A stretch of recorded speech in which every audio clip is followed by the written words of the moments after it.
Good evening, and welcome finally to the potting shed.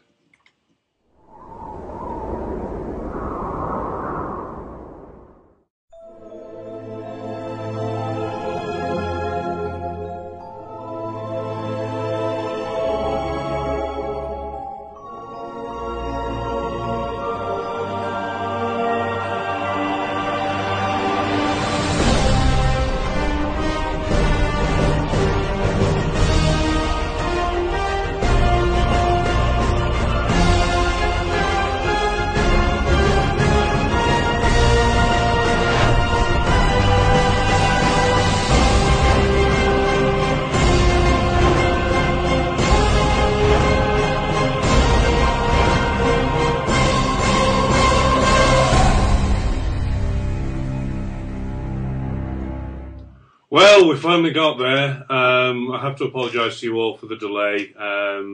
Not my computer this time, but I do hope that one day I'll end up starting the show without having to say finally. I hope you're all well, that you've had a good week. It's been an interesting week for me, as some of you may know, especially if you hang out in the Google Hangouts. DJ knows exactly what I'm talking about. I'm the CEO. Got quite a lot to cover tonight, so I thought I'd start with going through a few things that landed in my mailbox. Have a watch, and I hope you enjoy.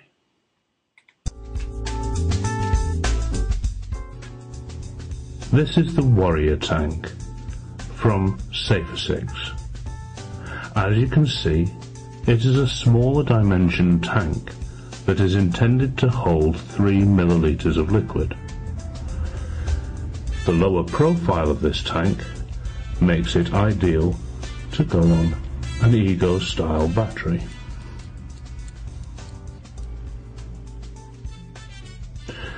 This tank takes the same type of cartomizers that you will find in the Challenger tank and the Puff Daddy tank. These are dual coil cartomizers that have a boot or a shim around the bottom that helps to seal the liquid in the tank. To fill this tank, simply attach to your battery,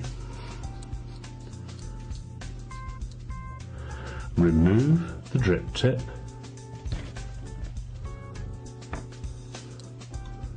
and then pull the battery gently so that the cartomizer slides down inside.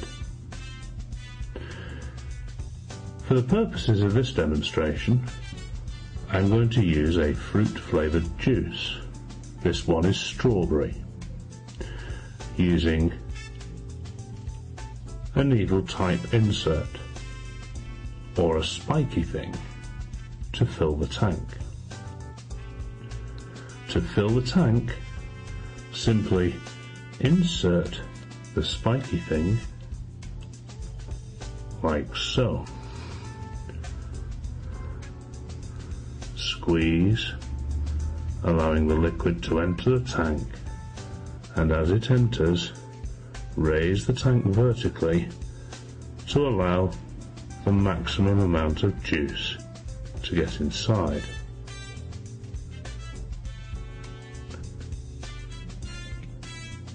As you can see, you need to leave a small gap in the top so that the tank doesn't overflow into the cartomizer and flood out the bottom. Once full, push the battery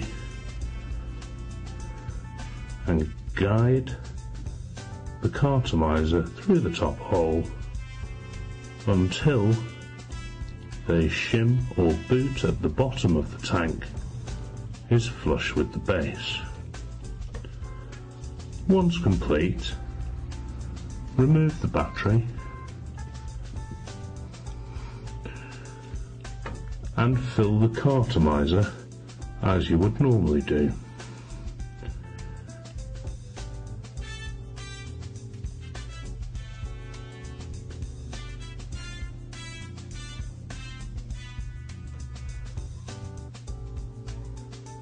A little patience is required so as not to flood the cartomizer and to waste precious juice down the centre hole.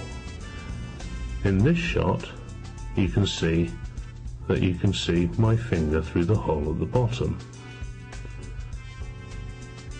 So you must at all times avoid getting liquid into that hole. A little patience may be required while filling the cartomizer to allow it to soak up juice and to ensure that it is well and truly primed. If necessary, stand the tank to one side for a few minutes to allow the juice to fully soak through the wadding. When you are confident that the inside of the cartomizer can take no more juice, then the tank is ready to be used. In general, when the surface of the cartomizer is damp and remains glistening in light, the cartomizer won't take any more juice and it is therefore ready to use.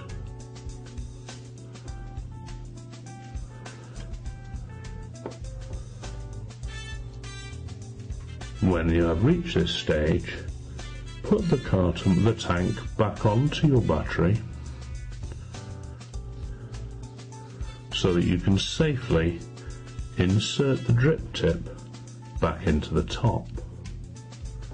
If you don't do this, you can push the cartomizer back down, allowing a gap at the base for the liquid to leave the tank. And so the cartomizer is full and the tank is full, ready to be vaped.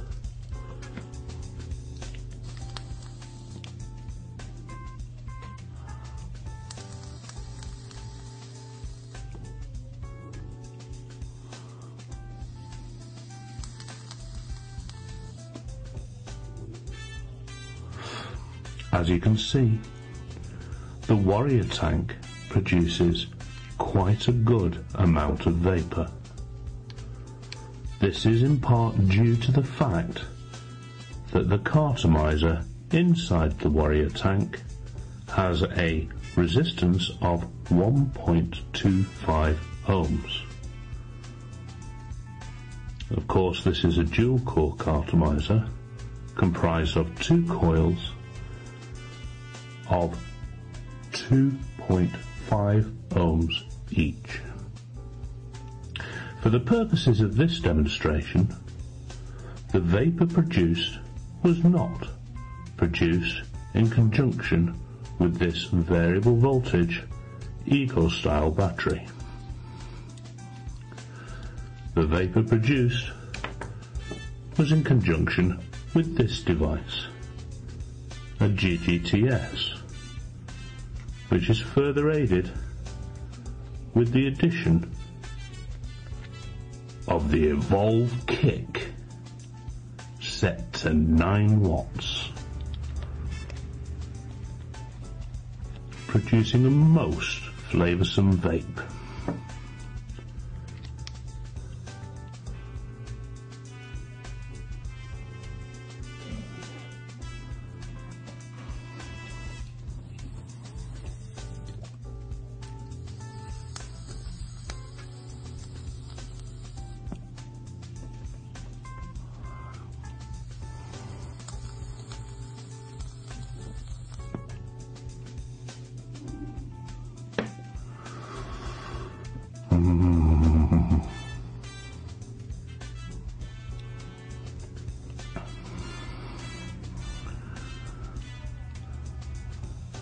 The Warrior tank, dual core cartomizer tank holding 3 millilitres of liquid from Safer 6. If, like me, you sometimes find that the draw of a tank is a little too airy.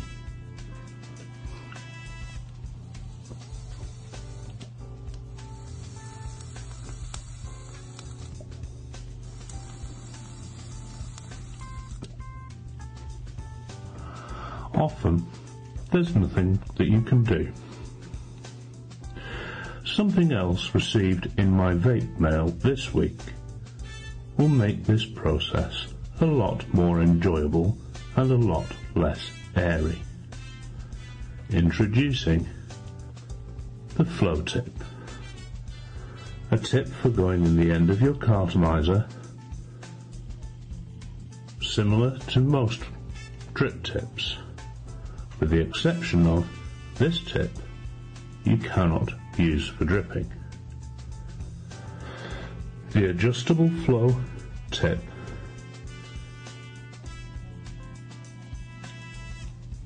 opens to reduce the airflow.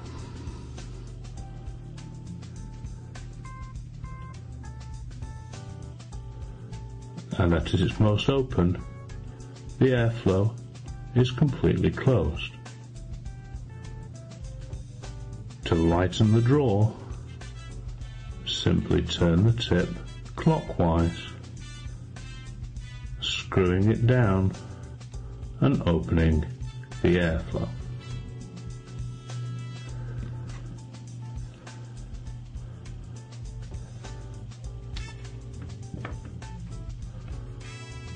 On the cartomizer, simply insert as you would any other drip tip.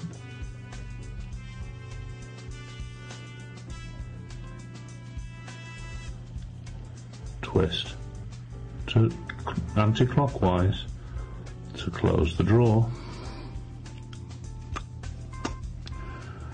No air at this point, no vapor will escape. Screw down and test.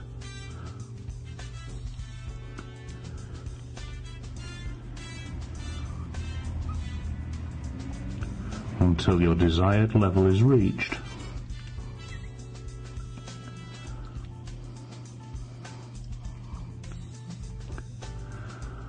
And then vape as normal.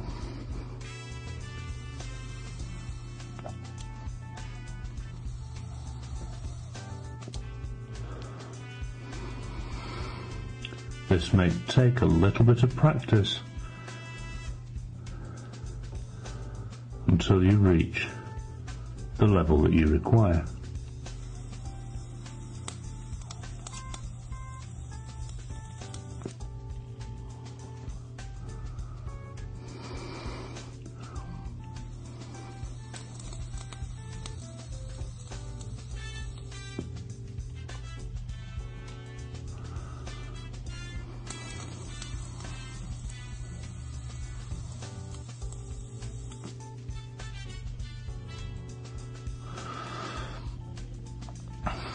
It is important to remember that the tighter the draw, the more liquid will be drawn into the cartomizer. This makes it an ideal way to reprime the cartomizer should you feel that it is drying out too much.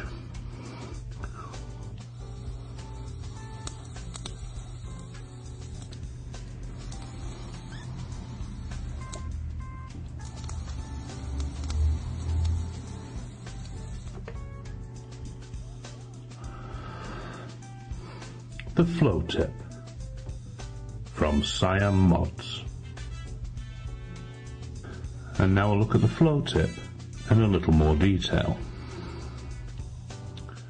The flow tip comprises two parts, the top and the bottom stroke internal section. By unscrewing them completely,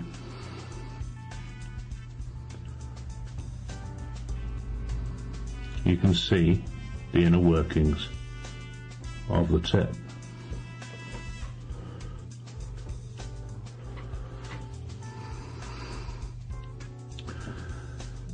here is where the airflow passes through from the base of the tip, and the two O-rings both serve to hold this inner section in place and to close off the airflow itself. The closer that the O-rings get to the internal thread at the base of the top, the more restricted the airflow. This is a prototype that was sent to me via Cyan Mods, and I must declare that I have been consulted with the design of this tip, and therefore this is merely a presentation and demonstration of its function.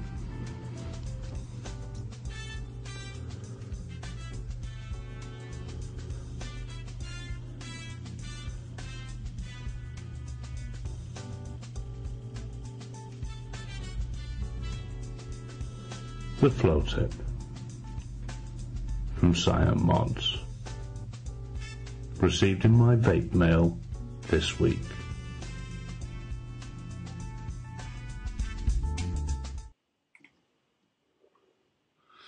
Well, that was some of the things that I got in my vape mail.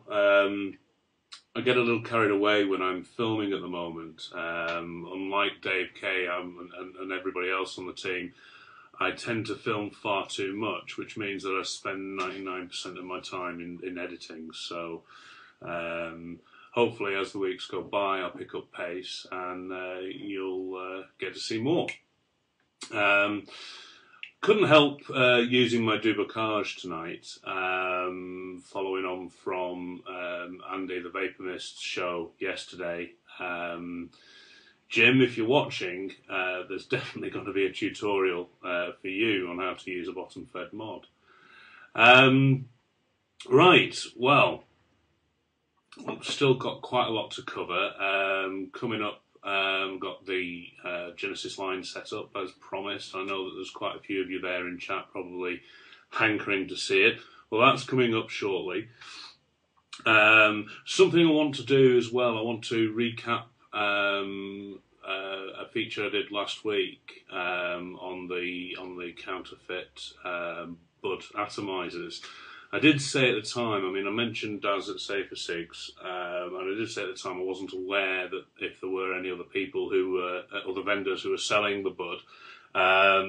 Of course, since then I found out, thanks to Dave K's show immediately after mine last week, that of course Toby at iVapor, they sell buds, and also Ben at UK Liquid. They sell buds too, and of course, I mean, I've bought from both of them now, and I know that they are genuine. I knew they would be anyway, but I just wanted to clear that up. And I know there's been somebody who's, there have been some comments as well about counterfeit products, and I don't want to get into that whole discussion about counterfeits and clones, but the main reason that I brought up the buds last week was because these counterfeit buds were actually being sold as the genuine article, and that was the crux of my point. There are clone all sorts going around, but they're not being sold as a genuine article, and that's the fundamental difference, I think. That's the point I just needed to specify. Right, so I'm going to press on. I think it's time for a few trailers, and then I'll roll straight into my next feature.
Well, yes, America, land of the free, home of the brave.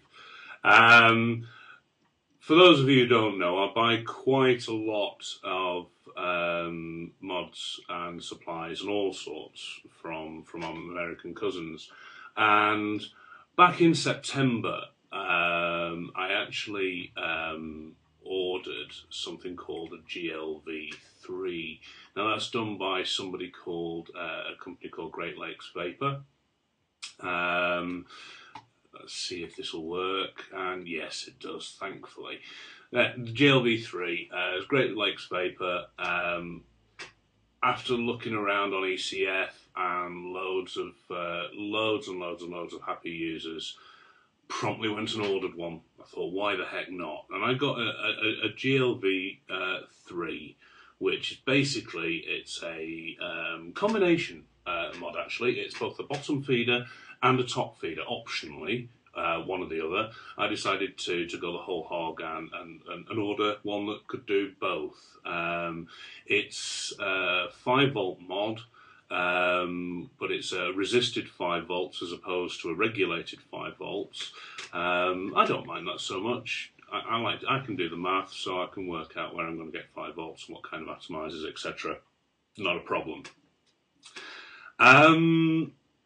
I wish there was a happy conclusion to this, really. Basically, when I ordered it, there's a 15 working day. Google, you're dying on me. Yeah, there's a 15 working day turnaround on these. And sadly, we're now on, what date are we on? The 29th of November. Still no GLV. I know they've been beset with problems, and they've taken on new staff and what have you, but I'm getting increasingly annoyed by the fact that they aren't answering emails. The only response that you get from them is to give them a call. Well, that's okay if there's no time difference and if international calls aren't costing you a fortune. There's just been a complete lack of communication, and I just wanted to have a bit of a rant. Don't do it often, but what was it? Beginning of October, Jay said that there'd been a slight problem with the powder coating. Fair enough. That the mod would be ready in a week and sent off. Fine. 10 days later, dropped on the line. This is all done on their forum on ECF. So I was making posts on the public forum, which I don't really like to do. It makes it kind of difficult for you to get a bit, you know, if you're not happy, because then everybody else runs to their defence. But basically, yeah, about 10 days later, chased it on the forum, and the response was, it's ready, it's sorted, it will be out today. No dispatch notice, and I know they send out dispatch notices, and still nothing. Absolutely nothing. No responses to emails, nothing. Make of that what you will. But as you can probably tell, the fact that I'm telling you about it and the fact that I'm not happy speaks volumes. Thank you for your attention.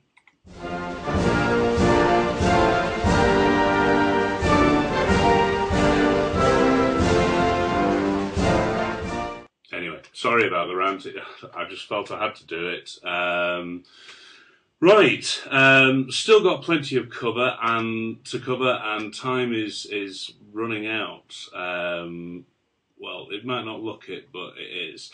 Now, for all of those of you who are interested in repairable atomizers, you know it's one of my pet loves, and I have made no bones about it. I've recently obtained a Genesis line, and I absolutely adore it.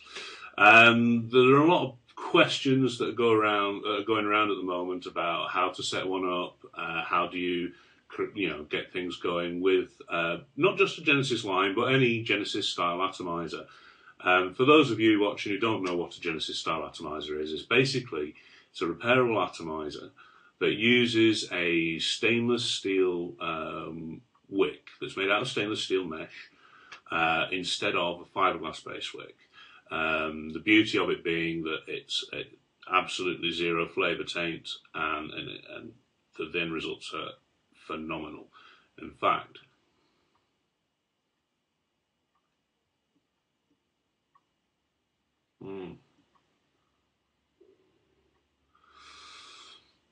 I can't really sing the praises of that enough, but I will stop. I'll have to eventually, partly because I've got a dispatch notice for something else, but we'll go into that another day. For those of you that have been waiting for it, here is setting up the Genesis line.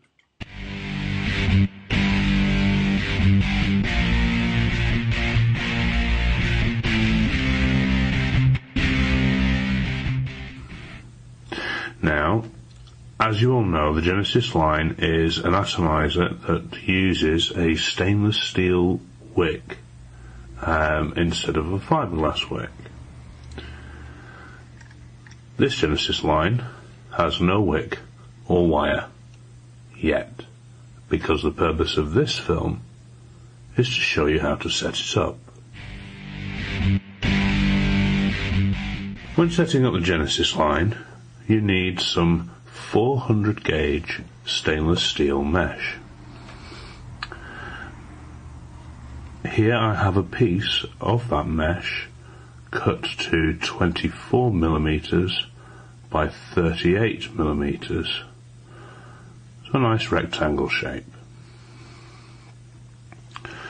What I'm going to now do is I'm going to use this thin gauge needle, although you can use a sewing needle or a panel pin or a thin nail, and I'm just going to wind it around the needle. Now you can see at the moment all I'm doing is I'm just bending the wire, bending the mesh, and this is just to make it a little easier to roll.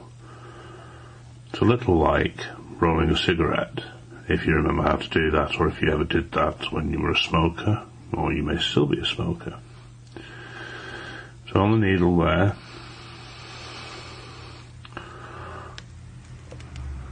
we go.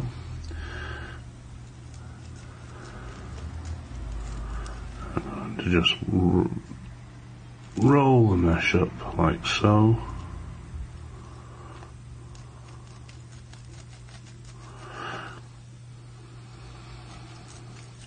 Now the reason we're using a needle in the middle is when you're making a stainless steel wick, the wick does need to have an open core, a bit like a straw. And the reason for that is simply so that there is some channel for the juice to be sucked up into.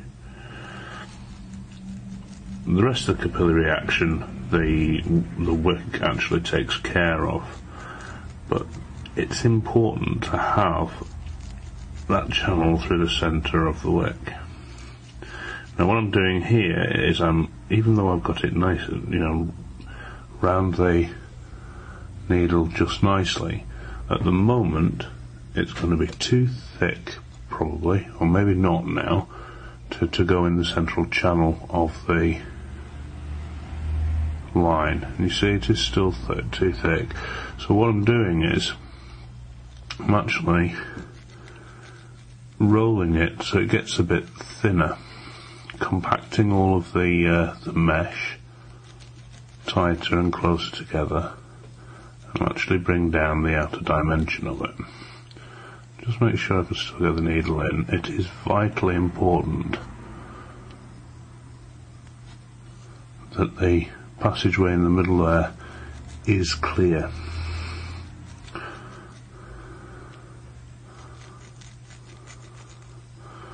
Just check this again for dimension. There we go, just right. Now the perfect dimension is so that the wick slides in and remains in contact with the sides but so it doesn't fall freely, and in that way that's going to provide a perfect seal when in use. There is, however, a problem. This is stainless steel. Stainless steel is metal, and metal on metal conducts electricity.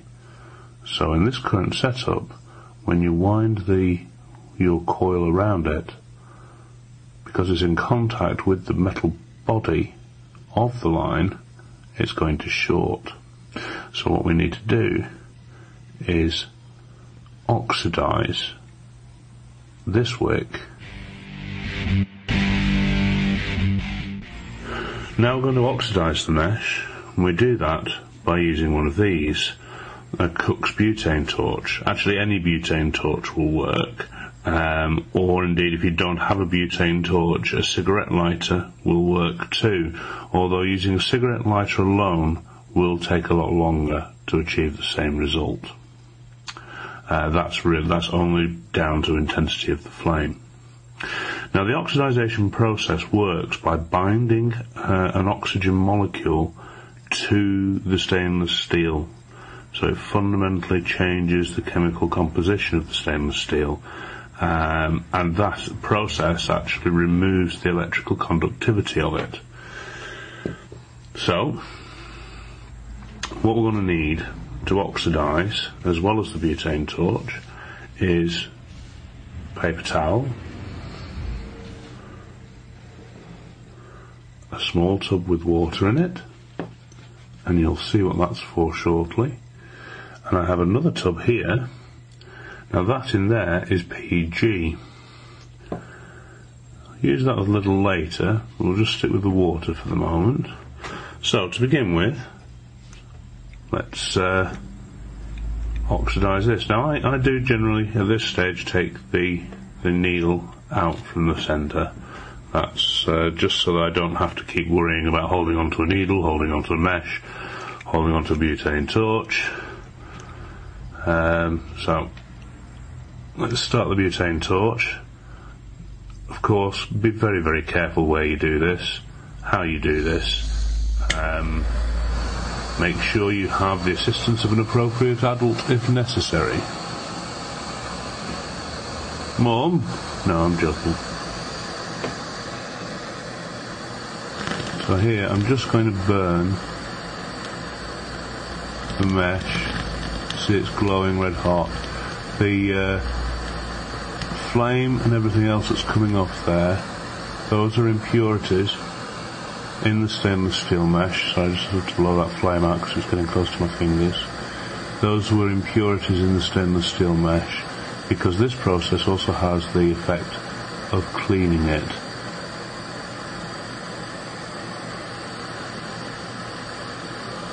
And glow that red hot,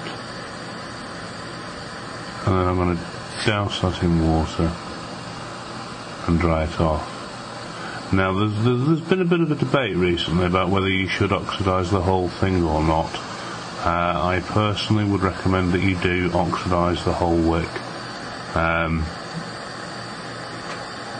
There is a minor side effect of that, in that by oxidising the whole wick, your juice actually might turn colour during use. That's because the oxidisation will start to have an effect on the juice. I don't have a problem with that. If you do, then by all means only oxidise the areas of the wick that are going to come into direct contact with metal.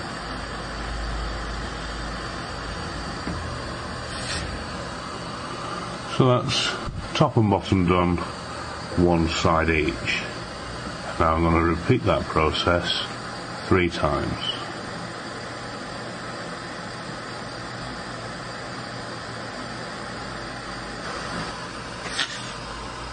There we go. Now at this point I'm going to move the water to one side, and I'm going to use the PG. And the PG is going to be used to douse the wick in. This is a tip that I got from Maz. got a lot of respect for Mars, so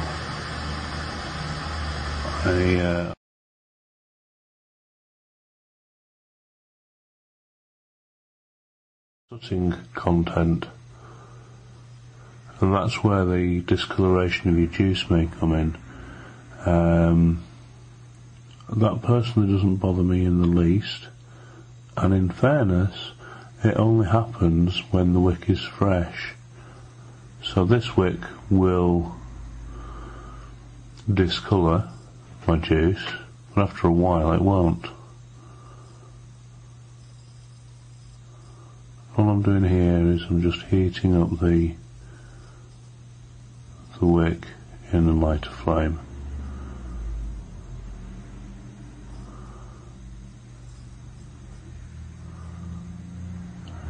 See, after a while it'll start to glow and get red.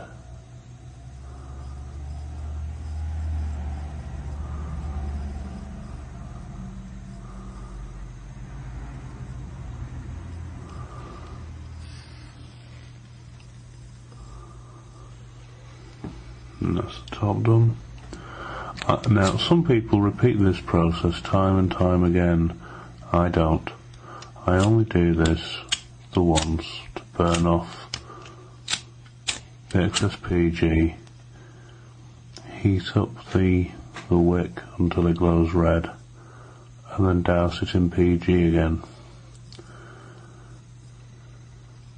See?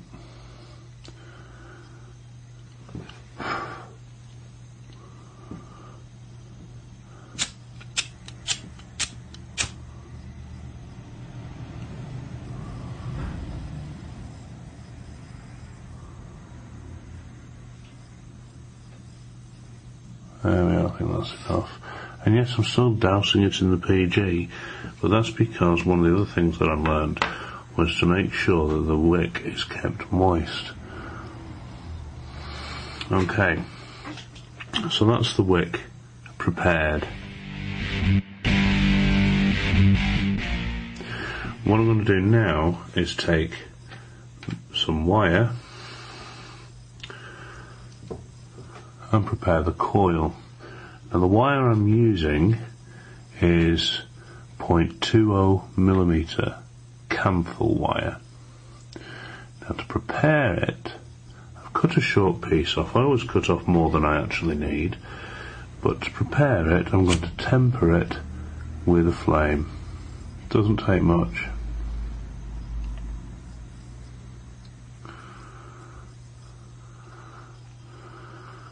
It also has the effect of making the wire a little more malleable,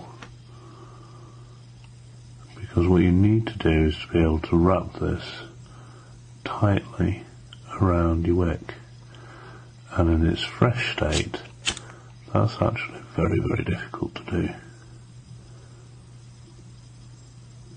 Well, it's not very, very difficult, it's very, very difficult to get it tight.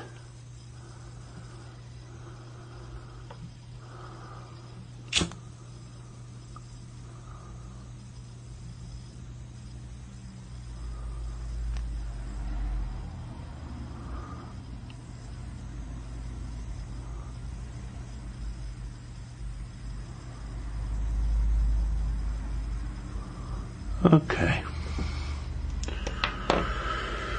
so that's the wire prepared, ready for use. Now what I'm going to do here now is take the needle again, and I'm going to slide the needle back inside the wick, like so. I'm going to start winding the coil. I'll bring this closer to camera so that you can see. But basically, I always start with a good piece of wire. Some people struggle with the length. I don't. It's whatever you're used to. Now what I'm going to do here is I'm going to wrap 4 times around it. Now that will mean that around one side there will be 4 wraps, and round the other side there will be 3, and that is fine. What I'm going to do is I'm actually going to do this pretty tightly, so make sure that the wire is in perfect position. I don't want it to slide about. So 1, 2, 3, and with the first turn there, which I'll now just tighten off again, as you'll see. Bring that close to camera. There's 4 turns on that side and 3 turns on that side, and that is the perfect setup. As I've got that now, I'm going to just trim off a little bit of the wire. Not much, I still want good pieces left to grab hold of. And with that set up there, what I'm going to do is just actually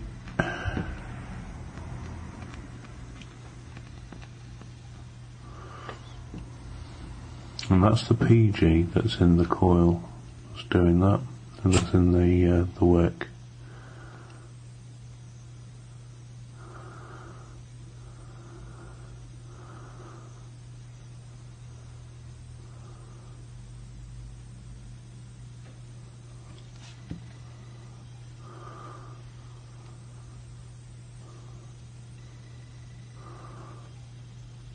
Okay, so that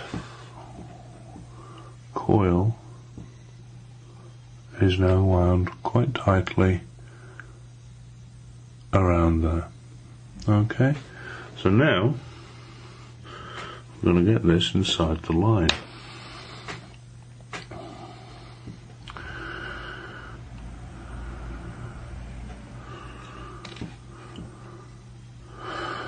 I'll slide that inside there. It should be a little bit of a squeeze, but then it'll slide right in. Now I need to make sure that you're not actually touching the bottom. See what I mean? You need to make sure you're not touching here with the wire. If you are, move the wire. It is okay to adjust the coil, and in fact you may need to once we've all got it tightened up.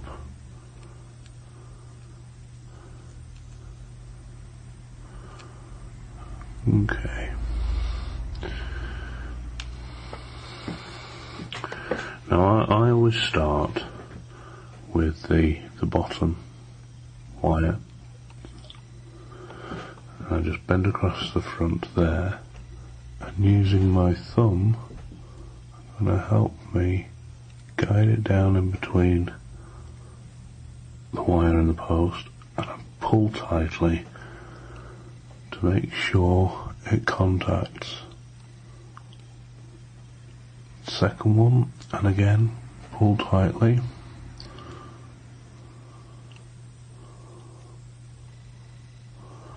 And a third one, and again pull tightly. If I bring that close to camera, you should be able to see.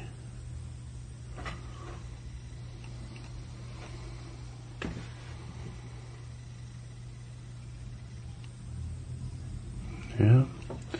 Now don't worry if it looks like this terminal is too close, because there is some leeway in moving the terminals just slightly. Okay, so second terminal, this one feeds from behind. Again, pull across, thumb in place to hold it, and pull tightly. And again, pull tightly. And again, pull tightly. So you should be able to see there now.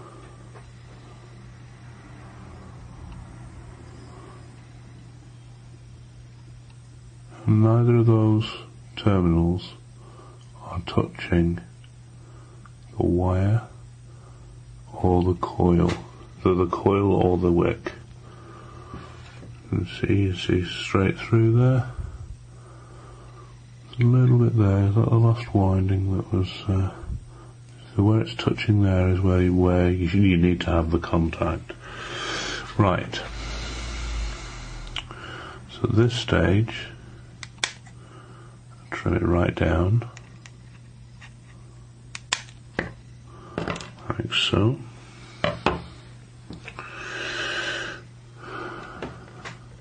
And I'm just going to prime the wick at the top.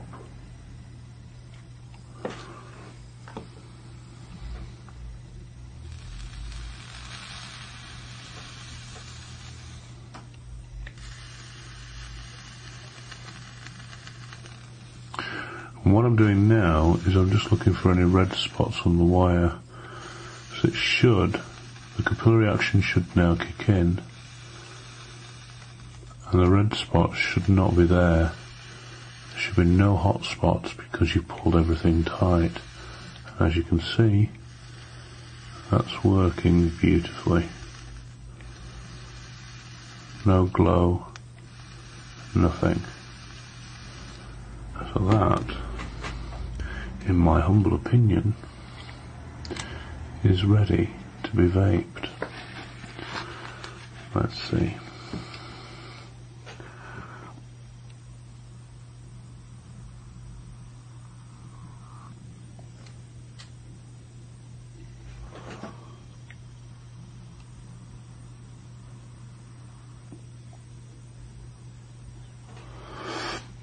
There's no shorts there at all whatsoever. That's absolutely perfect. And there you have it. The setup for the Genesis line.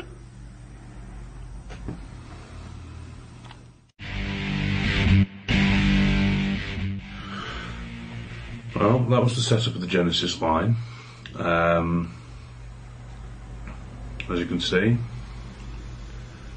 it works flawlessly. I never have problems setting it up in that way. But of course you'll want to see that the vapour being produced is what you might expect. So here goes.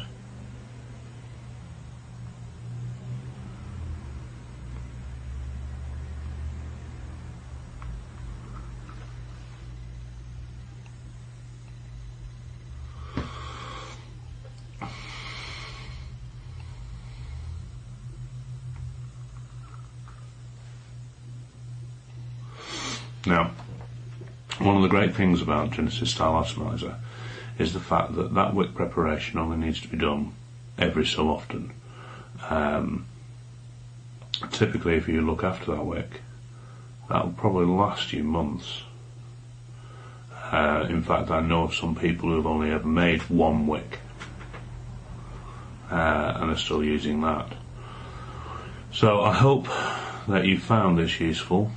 It takes a little bit longer initially getting the wick set up.